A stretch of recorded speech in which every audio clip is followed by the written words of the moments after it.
Imagine you wake up one day and realize you've lost your freedom. But it didn't happen in a war. It didn't happen in a revolution. There were no tanks in the streets, and nobody told you directly. It just happened. Quietly. In boardrooms. On private trains. On a remote island nobody knew about. And perhaps the most terrifying part, the cage was built so slowly, so patiently, that by the time it was finished, nobody remembered that things had ever been any different. Today, I want to tell you the real story of money. Who created it, who controls it, and why you were never meant to ask these questions out loud. If you're ready, let's begin. In the early 19th century, money was local. A bank in Ohio printed its own banknotes. A bank in Virginia printed its own banknotes. These currencies were backed by gold, silver, land, agricultural goods. In some cases, the banker knew his depositors personally, and the depositors knew their banker. Was it perfect? Not at all. There were panics. There were collapses. There were fraudulent institutions that issued far more paper than they held in their vaults. They were called wildcat banks. Yes, that was actually their name. But consider this. When a bank in Tennessee failed, it couldn't bring down London. When a speculative bubble burst in Philadelphia, it didn't automatically trigger a chain collapse in Paris and Hamburg. The system was fragmented. And as it turns out, that fragmentation was also a shield. When you dig into primary sources, legislative records, and the private letters of the men who actually built these institutions, something strange emerges. Who were the loudest critics of local banking? Not farmers who had lost their savings. Not small merchants who had occasionally been handed worthless notes. No. The most vocal opponents were, almost without exception, the biggest financial operators of their era. The bankers. Men with deep ties to European financial institutions. Men who had everything to gain from the elimination of smaller local competitors. Which raises a simple but critical question. If the old system was so chaotic and harmful, why did the most passionate complaints consistently come from the very top of the financial hierarchy? Why not from the bottom? Now look carefully at this sequence of dates. 1694, the Bank of England is established. 1791, the first Bank of the United States. 1800, the Bank of France. 1816, the Second Bank of the United States. 1907, the Great Panic. 1908, a commission is formed. 1910, a secret meeting. 1913, the Federal Reserve Act. Don't read this as a timeline of natural evolution. Read it as a long, patient, multi-generational campaign to answer a single question. Because what the textbooks rarely tell you is this: a central bank is not simply a bank. It is the supreme institution that decides how much money will exist. Think about that again. Whoever controls the money supply controls the price of everything. Not directly, not through a decree, but through the mechanics of supply and demand, mathematically, numerically. Expand credit, and businesses boom. Contract it, and they collapse. Not because they were poorly managed, but because money itself was made scarce. November 1910.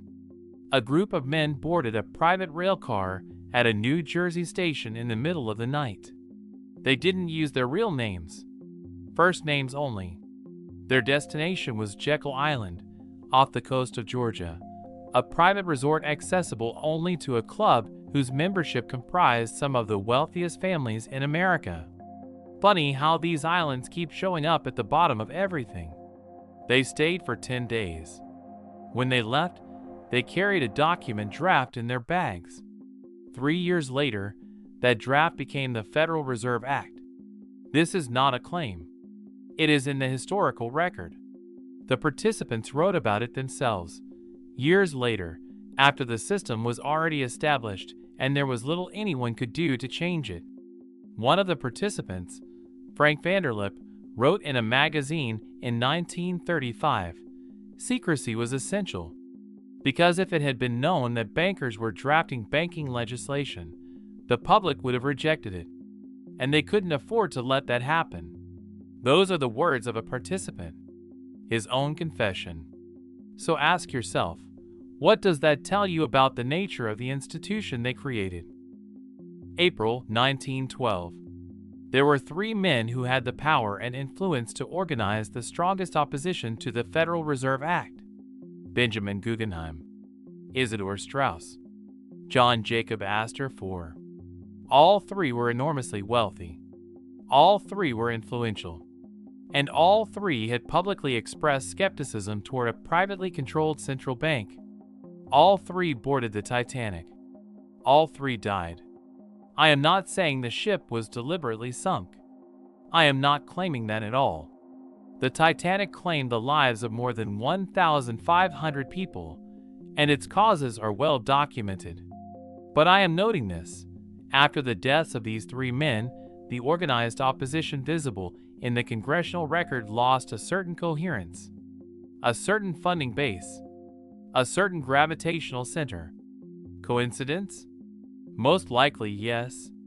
Perhaps the truth lies somewhere that the documents we currently have cannot fully illuminate. In the modern system, when a central bank creates money, it doesn't give it to the people. It lends it. Money enters the economy almost exclusively as debt. And debt, by definition, carries interest. But that interest was never created. It was only promised. So what does that mean? It means there is always more debt in the system than there is money in existence. Always. By design. Which means that taken as a whole, the economy cannot pay off all its debts without someone going bankrupt. For every loan that is fully repaid, some other actor in the system must fail, because there simply isn't enough money in circulation. This isn't pessimism. This is arithmetic.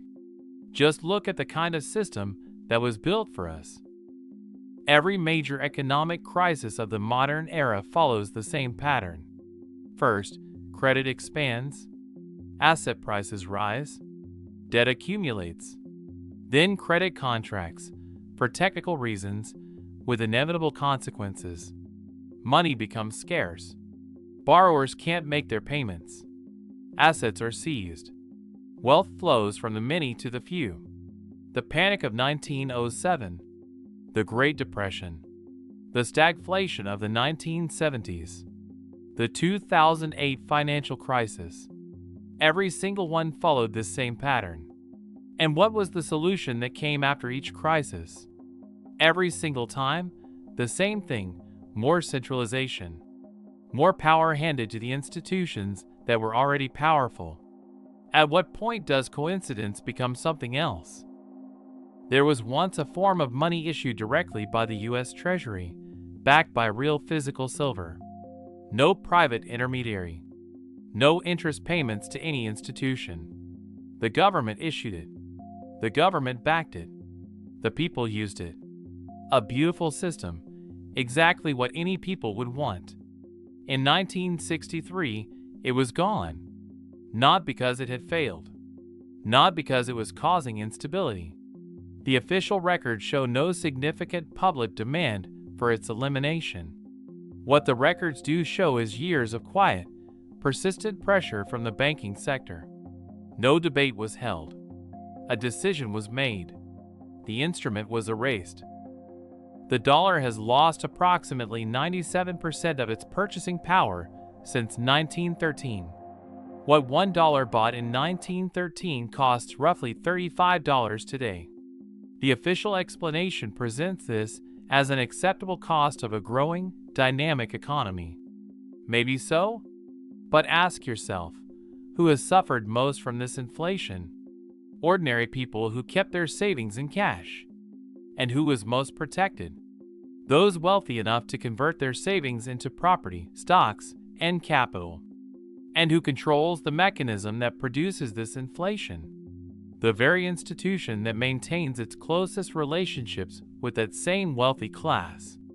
And in this system, just as always, it is the people who pay the price. When I began investigating this story, I was looking for a specific moment, a specific document, clear evidence of conspiracy.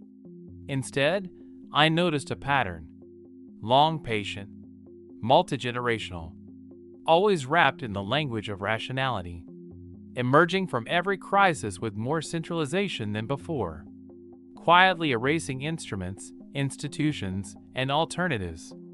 And underneath it all, a single question: was this designed, or did it simply emerge on its own?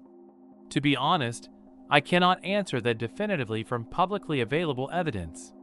But what I can say is this: whatever the answer, the outcome is always the same. The people are always the ones who suffer. The wealthy always win.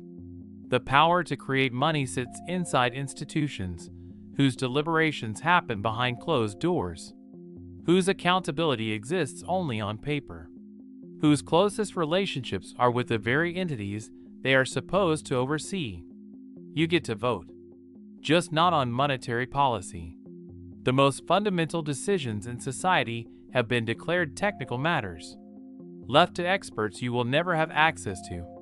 Once you see this structure for what it is, you cannot unsee it.